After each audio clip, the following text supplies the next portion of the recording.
So many speak about gratitude, but so few truly understand what gratitude is. And I'm not being condescending and I'm not being a know-it-all, as much as I get accused of that so often. But think about this, right?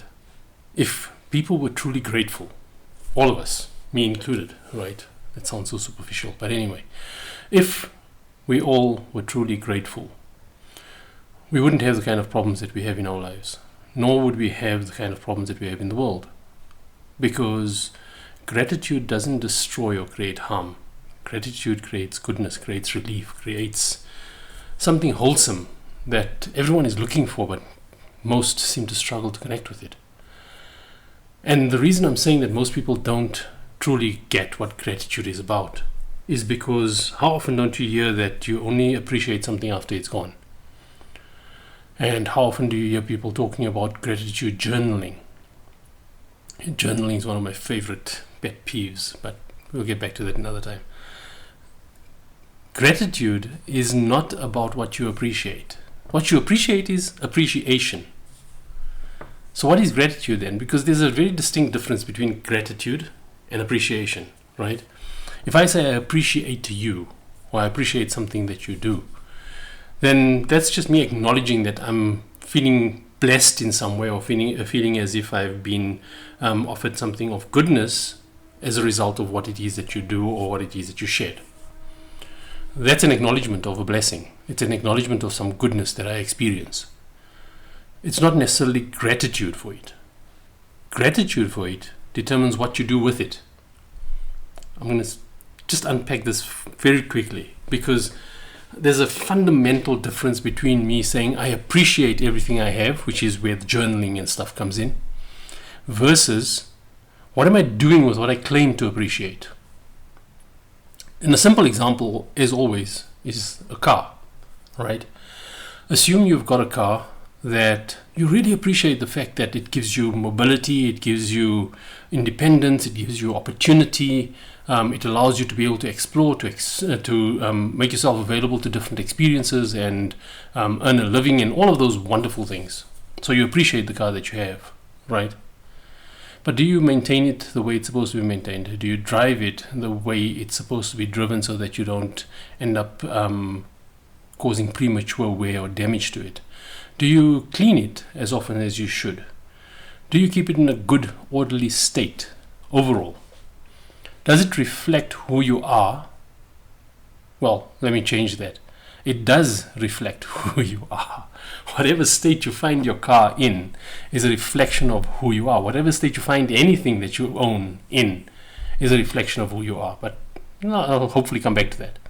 So the point about the car example is that appreciating the fact that it gives you all of those opportunities is one thing. That's appreciation. It's not a bad thing, right? But understand that that's not gratitude. Gratitude is reflected in how you take care and how you put to use what it is that you claim to appreciate. So here's why it's so important. Because when you truly appreciate something to the point of feeling grateful for it, having gratitude for the fact that you have it, you will then take care of it.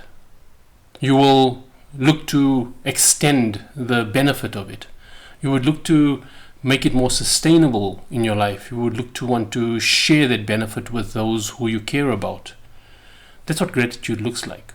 So in the case of the car, if you were truly grateful for it and you maintained it correctly, you drove it without being abusive towards it and without being harsh and destructive with it, all of those things, what's going to happen to the car? It's going to give you that much more service, more longevity in your life. It's going to be more reliable. It's going to be more beneficial. It's going to be less of a headache to maintain. It's going to be all of those sorts of things. And that's the difference between appreciation and gratitude. Gratitude is you truly connecting with the value of why it is that it's a blessing and it's important and why you should take care of it, because of what it is that it offers and what opportunities it creates for you, right? Not necessarily in a selfish way, but appreciation is just recognizing that you are fortunate for having some blessing in your life, some option or opportunity or whatever it is. So there's a verse in the Quran that always resonates very strongly with me, and it's been translated in different ways, but the one that really resonates is that if you are grateful, I will increase you, or I will give you more. And that verse is what got me to contemplate what is the difference between gratitude and appreciation. Now, just hear me out. If you appreciate something, it doesn't necessarily sustain it or make more of it or give it more effect or potential, right? You're just acknowledging it. Appreciation is an acknowledgement. I appreciate you. Okay, you're acknowledging that there's something that I bring into your life that you appreciate. But if I need you to value something specific about what it takes for me to bring that into your life, do you do that? Or is that not your problem? No, I think you're crossing the boundary now. I don't think that's my responsibility. And that's not gratitude. Gratitude is expressed in how it is that we apply ourselves to what is needed to sustain or even create that blessing that we appreciate. It's a very different take on it. It might seem subtle, it might seem obvious to some, but if you're not living this with conviction, you'll find that you'll always be looking at things and thinking, I am so appreciative, I'm so grateful for everything I got. Look at my gratitude journaling and look at how it is that I sit with my child in the evenings or with my family or whoever it is, and I reflect on all the things that we're grateful for. That's appreciation. That's counting your blessings. That's focusing on not taking things for granted. It's not gratitude. Gratitude is what you do with that. So, when you don't focus on what you're doing with what you claim to be appreciative of, what you claim to be grateful for, that's where you take it for granted without meaning to take it for granted. That's where you take people for granted without meaning to take them for granted. You appreciate your family, you appreciate your friends, you appreciate your parents, you appreciate your siblings, whatever it is. But how it is that you show up for them will determine whether you are truly grateful for them, or do you just appreciate that they could have been worse. They could have been more problematic. They could have been absent. They could have been more neglectful. When we change our view of gratitude, we give ourselves something of substance, something of meaning that we can connect with beyond the surface level, beyond what it is that we should be grateful for. Because that's another thing, right? Everyone talks about how it is that you must be grateful for the opportunities you have. You must be grateful for the life that you've got. Okay, how do you express, how do you demonstrate that gratitude? How do you live that gratitude? So that's why when it comes to gratitude journaling, 99.999% of the time, every single time I've asked people this question about what are you grateful for, they always, with their best efforts, describe how it is that they're grateful for all the things that they have in their life, all the people that they have, all the opportunities that they have. It's always about stuff that they enjoy and that they feel grateful for. But very, very seldom. In fact, I think in all my years of asking this question, which is quite a number of years now, I think there was probably one person that kind of connected with the other side of it, which is being grateful for what it is that you have within you, that if you don't take it for granted, you'll exercise it more. Let me explain.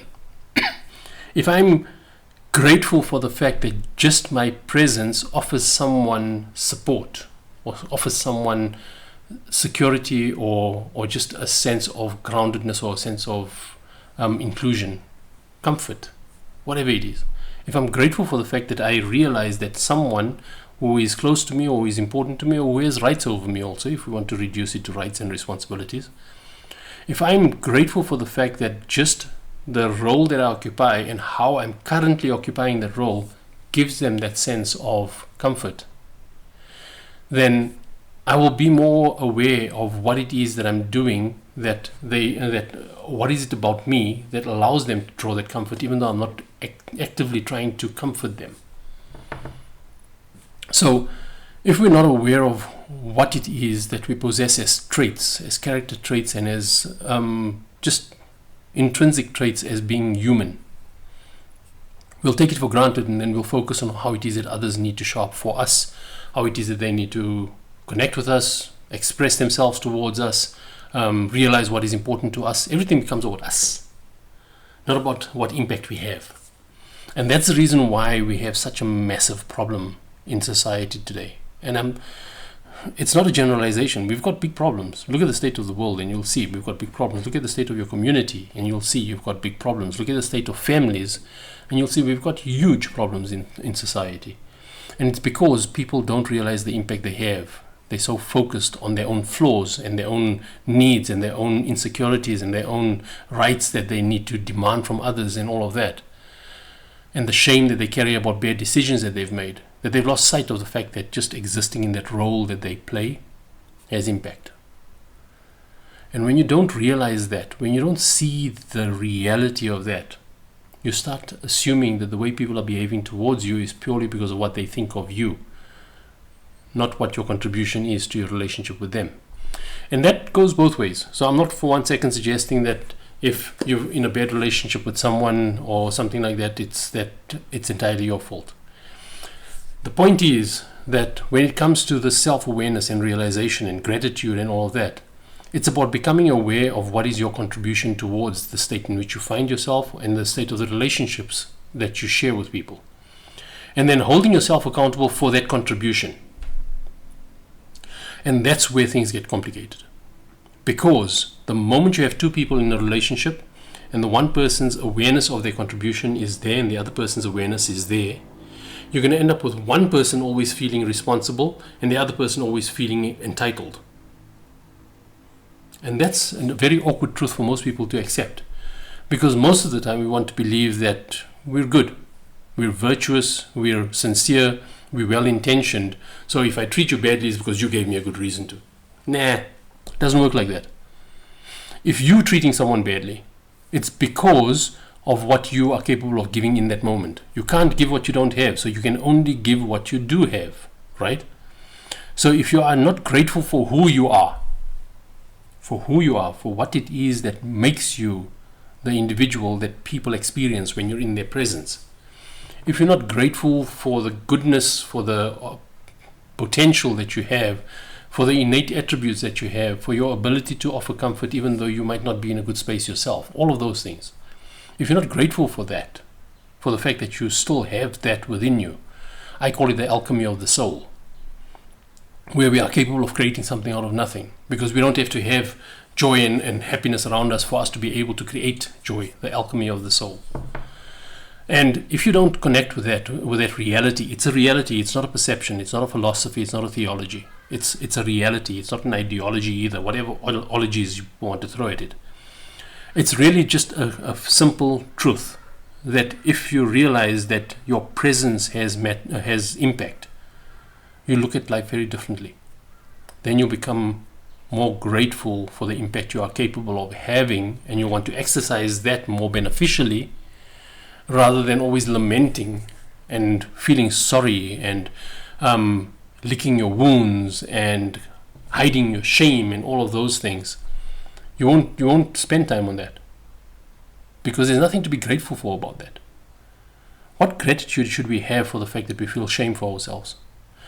You can feel grateful for the fact that you have enough presence of mind to hold yourself to a higher standard because you know you're capable of better than that. That's why you feel shame. You feel ashamed about things that you've done or decisions you've made because it's not your best moment. It's not your best hour. You weren't true to your convictions or your values or to who you want to be.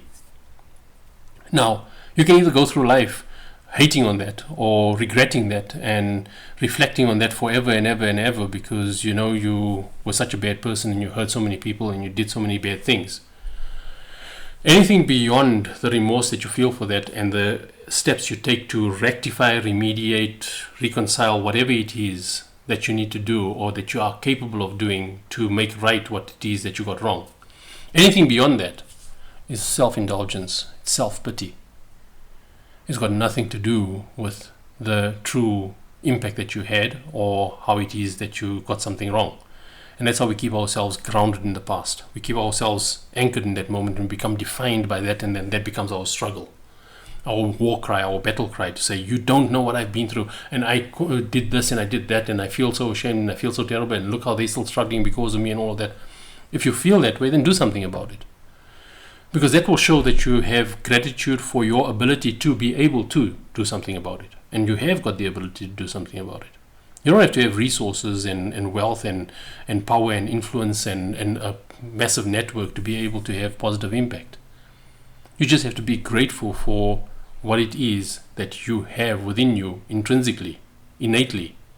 As a matter of design within your nature, you have the ability to have impact. But if you're so focused on the impact that other people have on you, and then writing off your behavior because you are warranted in responding that way because of the way they have treated you. You don't know the life I've had, you don't know how they've treated me, you know what my relationship with my parents was like, you know how abusive our home was and how toxic this family is, and it's tedious. It's exhausting, it's tedious, it's weighty, it drains the life out of life when you go through life fixated on everything that went wrong in your life. Yes, we have struggles, we have difficulties, we find it difficult sometimes to wake up in the morning and be optimistic about the day. But that's only because we're fixated on yesterday and we're not looking at what it is that we have today. So, the past only serves as a teacher, nothing more.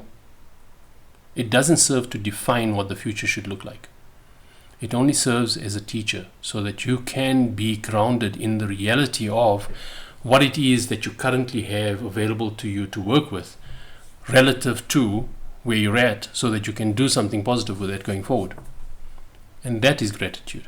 Gratitude is looking at what are you capable of, not what it is that you're afraid you're going to get wrong. That's self-indulgence, that's self-pity, that's self-loathing, that's anything but a healthy space to be. And none of this is about mental health, because mental health is all about your sense of self, your awareness, your self-awareness, your mindfulness, your understanding of how life works. That's what mental health is about. It's got nothing to do with this idiocy that we see these days about your body stores this and your nervous system needs to be retrained and all of that. It's absolute rubbish. Here's something simple to go with, right? To disprove all of these ridiculous theories about how it is that our body stores trauma and all of that. It doesn't.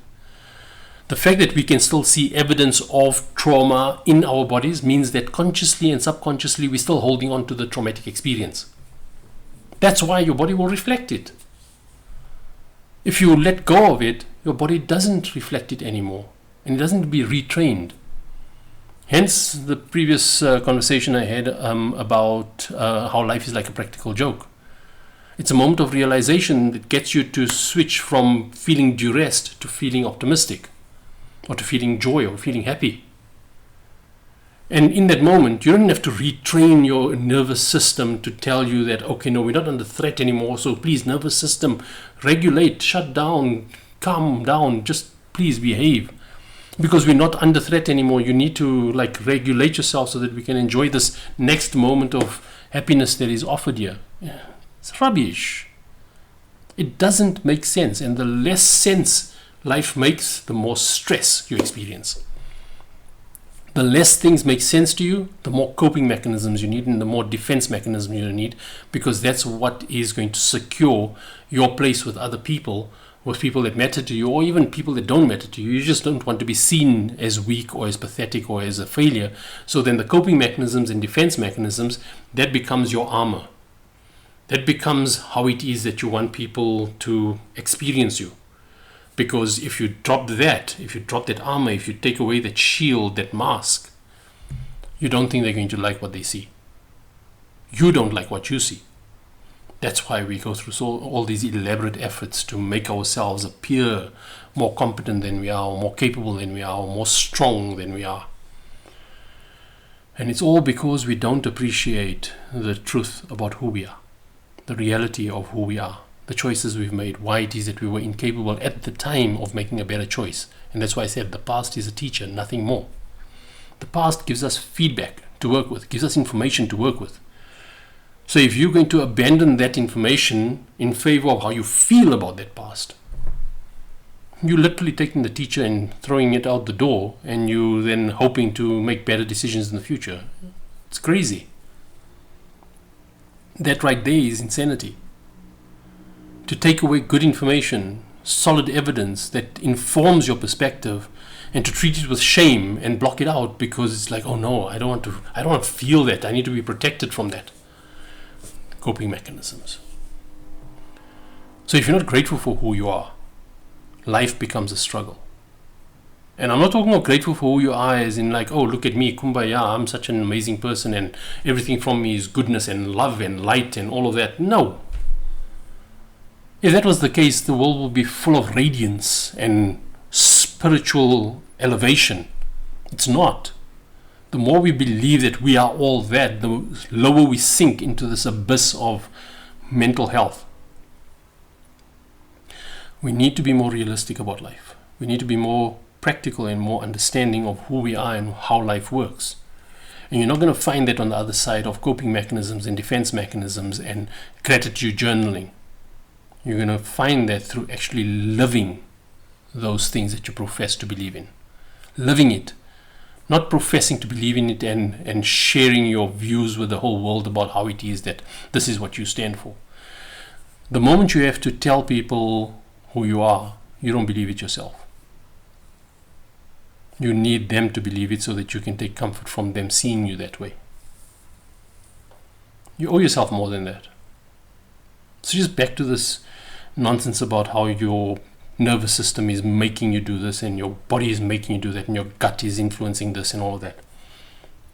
Simple example I use when I try to get people to understand how it is that our sense of self works is, imagine you were trying milkshake for the first time. Let's not get into the debate about what your favorite is and what most people's favorites are and all of that. Let's just assume that the first time someone introduced you to milkshake, you tried vanilla. And you thought, wow, this is really tasty. Texture, the flavor, the temperature of it, the notes it hits when you drink it. You just never expected any of that. And because it's a new experience and it's a pleasant experience, it's like, wow, this is cool. So the next time you want that kind of a fix, so to speak, you want to just like have that moment of indulgence or lose yourself into a really good experience, you go and you order yourself a milkshake. And what flavor do you order? Vanilla. Because vanilla does it for you. And the person on the other side of the counter or the waiter or whoever it is that you're ordering from, why don't you try chocolate? Our chocolate is really good. No. Vanilla is good for me. I like vanilla. It strikes all the right notes. It hits the spot. That's my comfort food. That's what I appreciate.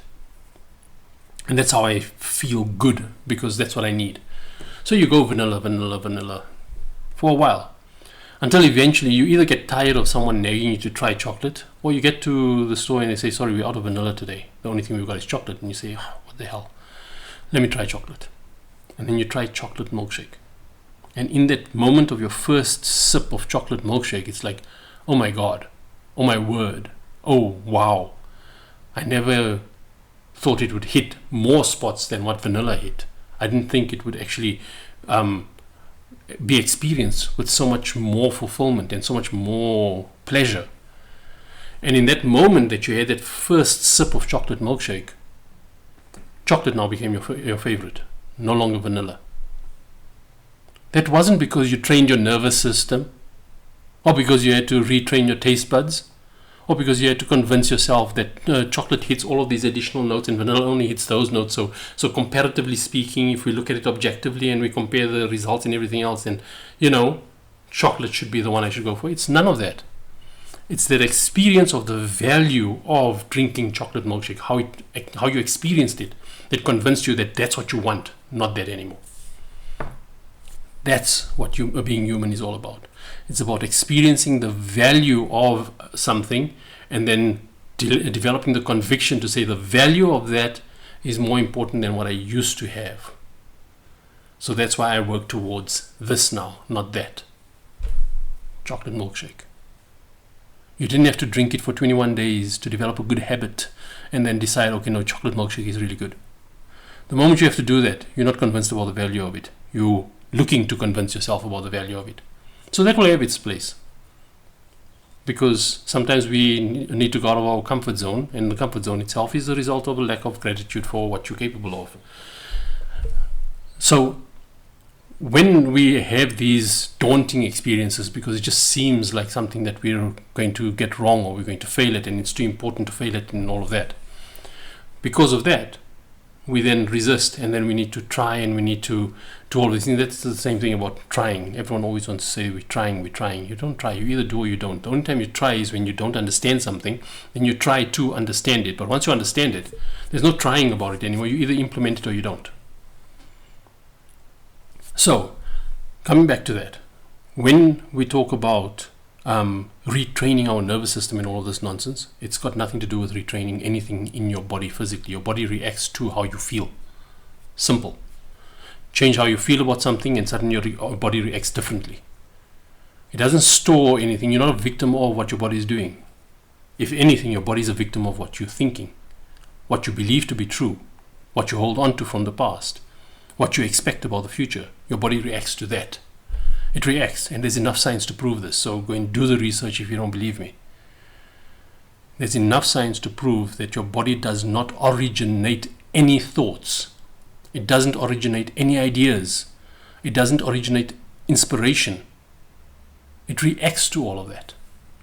And when you realize that who you are is what brings that to bear on the body, on your nervous system, on your brain, on everything else, then you will start reclaiming your agency for who you are, not for what you need others to see you as. Then you'll experience gratitude of a different kind. Then you wouldn't have to journal about what you appreciate in life and think that's gratitude journaling. No, because gratitude is about living the experience. It's about putting into action what you believe is valuable and what you believe is worthy of your effort and your time and your exertion in life. That's what gratitude is about. Gratitude is not about a narrative that you keep in the back of your mind that I'm grateful, I'm grateful, I'm grateful. It's not that. It's not affirmations. It's not any of that. It's about being practically purposeful, about believing in the value of what it is that you want to create or what you want to share, what you want to enable for others. That value, if you believe with conviction in that value, chocolate milkshake, then you will exert yourself towards making more of that or doing more to sustain it or doing more to create more of it, whatever it is. That's what gratitude is about. Understand the impact that you have so that you stop taking for granted the impact that you have on others. And then see how your life and the quality of your relationships change. It's not simple. It's not a switch. You don't just change the thinking today and then tomorrow everyone else lines up with you. It doesn't work that way. But if you're always going to be the person they always experience you to be, why should they ever believe that you're going to be different? They're not going to. So you have to be true to yourself, and that has to become your new normal before people will become comfortable with the fact that, hey, this is not just some new kind of way of wanting to be perceived a certain way. This is actually genuine. That you experience them consistently. And when you experience yourself consistently in a certain way as well, your own self-worth, your sense of self, your self-awareness, your belief in what you're capable of and who you are, all of that increases with it. That's what life is about. You want your life to improve? See yourself for who you are, not for what you think others think of you. That will lead to gratitude for who you are and your own struggles that you didn't realize you were still holding on to or still defined by. And then you do something about that. You don't judge yourself for it. You understand why it is that you had that blind spot, why it is that you didn't realize you were being driven by that past experience and all of that. Because the past experience was only relevant at that point. It's not relevant in the future. We need to do the things differently. We need to see things differently. Otherwise, we're going to keep wasting our time trying to look for answers in biology and anatomy and superfluous, ridiculous theories about mental health by people who themselves haven't really got true life experience to be able to tell us how the human emotion actually is regulated. The human experience is defined. Be more selective about what you look at as for answers about who you are. If you're not more critical, more sensible about that, you're going to buy into everything that pacifies you because it feels like, oh, it's not my fault. Yeah, see, it's my nervous system. See, it's my brain chemical imbalance. See, it's not me, it's childhood trauma. Toxic parents and toxic children and toxic adults and toxic friends and toxic family. It's rubbish. Own your life. If you don't own your life, someone else will own it. Simple. Take care.